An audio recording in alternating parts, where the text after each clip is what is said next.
तुम अल्बर्टो से बहस क्यों कर रहे थे?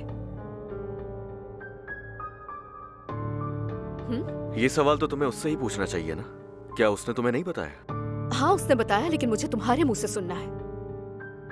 मेरे बारे में बात हो रही थी। मुझे लगता है तुम्हें अपने बारे में कुछ ज्यादा ही खुशफहमी है। वैसे एक तरह से तुम्हारी ही बात हो रही थी। तुम्हारा क्या मतलब है एक तरह से? जब से तुम यहाँ आई हो सिर्फ बदतमीजी की है तुमने। सबसे पहले तो तुमने मेरे नाम का मजाक उड़ाया था। तुम नहीं करती तो वो शुरू हो जाता है। इसीलिए सोचा अब तुम सबसे रिजर्व रहूंगा। यही बेहतर है, क्योंकि हर किसी को अपनी इज्जत बहुत प्यारी होती है।